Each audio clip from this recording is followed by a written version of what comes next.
अस्सलामुअलैकुम दोस्तों, मैं हूं असलम आलम और आप देख रहे हैं गल्फ़ एक्सपर्ट। दोस्तों, मैं अभी अपनी वीडियो की टॉपिक की तरफ आने ही वाला हूं, लेकिन उससे पहले मैं आप लोगों को अपने बैकग्राउंड दिखा देता हूं, क्योंकि आज मैं आया हूं अपने खेत की तरफ टहलने के लिए। तो दोस्तों, आप में से जो भाई पाकिस्तान, इंडिया या बांग्लादेश के हैं, तो वो लोग उन लोगों को एक अच्छी जानकारी मिलेगी कि हमारे यहाँ का जो है किस तरह है यहाँ पर। बहुत से लोग आप में से ये समझते हैं कि नेपाल एक पहाड़ी एरिया है, तो यहाँ पर सिर्फ पहाड़ ही पहाड़, जंगल ही जंगल नज़र आते हैं। तो दोस्तों, ऐसी बात नहीं है। तो मेरा जो ज़िला है वो सुनसरी का है। तो आप देख सकते हैं यहाँ पर किस तरह माहौल है और यहाँ पर किस तरह की खेती होती है। आप देख सकते हैं मेरे बैकग्राउंड में आपको पूरी हरियाली हरियाली नज़र आ रही होगी। ये जो है पूरा मक्के की खेती है और गेहूँ लगा हुआ है। तो दोस्तों, आप देख सकते हैं कि हमारे यहाँ नेपाल में जो है सिर्फ पहाड़ और जंगल ही नहीं है, बल्कि बहुत अच्छा मौसम है। बहुत अच्छा आपको यहाँ पर देखने को सीन मिलेगा। तो दोस्तों, हम आते हैं आज की वीडियो की टॉपिक की जानिब। आज मैं आप लोगों से बात करने वाला हूँ, बहुत ही ज़रूरी टॉपिक है।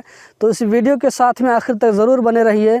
दोस्तों, मैं हमेशा कहा करता हूँ कि मेरी वीडियो को हमेशा आप लास्ट तक देखिए।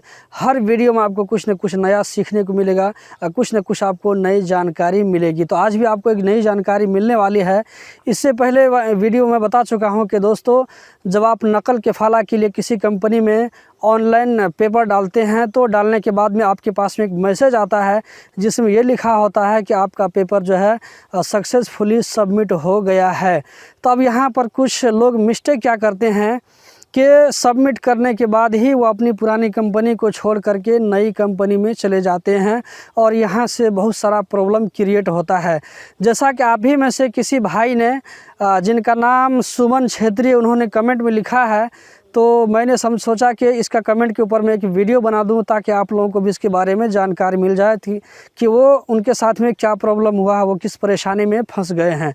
सुमन छेत्री ने कमेंट में लिखा है कि मैंने 15 नवंबर 2020 को नई कंपनी में चेंज होने के लिए ऑनलाइन अप्लाई किया था। उस टाइम मुझे पुरानी कंपनी से एनओसी नहीं मिला था, लेकिन 4 महीना मैंने नई कंपनी में काम किया, तो अब नई कंपनी वाले बोल रहे हैं कि तुम्हारा एप्लीकेशन रिजेक्ट हो गया है, अब तुम पुरानी कंपनी से एनओसी लेकर के आओ, फिर तुम्हारा काम आगे बढ़ेगा। उसके बाद सुमन छेत्री जब पुरानी कंपनी से कांटेक्ट करता है, तो पुरानी कंपनी वाले की तरफ से कहा जाता है कि तुमने 4 महीना पहले ही मेरी कंपनी से चेंज ले लिया था, हमारी कंपनी से तुम चले गए थे, इसीलिए तुमको अब एनओसी नहीं मिलेगा। तो उन्होंने मुझसे पूछा है कि अब मैं क्या करूं। अब यहाँ पर जो है सुमन बेचारा फंस गया है। उसका प्रॉब्लम ये है कि न तो वो अब नई कंपनी में जा सकता है और न उसको पुरानी कंपनी वाले एक्सेप्ट कर रहे हैं, तो वो जाए तो कहाँ जाए। देखिए दोस्तों, इस तरह की गलती आप लोग भी मत करें। लेबर ऑफिस की तरफ से क्लियरली कहा गया है कि जब तक आपका दूसरा मैसेज नहीं आता है जिसमें ये लिखा हो कि आपने जिस नई कंपनी में ऑनलाइन अप्लाई किया था वो आपका अप्रूव हो गया है, आप एग्रीमेंट बना लें इस तारीख के बाद में और अपना इकामा बनवा लें, जब तक ये मैसेज नहीं आता है तो दोस्तों तब तक आपको नई कंपनी को नहीं जाना है, ज्वाइन नहीं करना है और पुरानी कंपनी को नहीं छोड़ना है। ये बात हमेशा ध्यान में रखें। आप में से बहुत सारे दोस्त करते क्या हैं कि नई कंपनी में चेंज लेने के लिए जैसे ही ऑनलाइन अप्लाई करते हैं, तो अप्लाई करने के साथ साथ पुरानी कंपनी को छोड़ देते हैं और नई कंपनी में चला जाता है और यहीं से प्रॉब्लम जो है क्रिएट होना शुरू हो जाता है। तो दोस्तों, ऐसी गलती मत करें। तो मैं सुमन छेत्री को यही कहना चाहूँगा कि भाई, आपने तो गलती की है। आपने गलती ये की कि ऑनलाइन पेपर डालने के बाद ही आप जो है पुरानी कंपनी को छोड़ करके नई कंपनी में चले गए।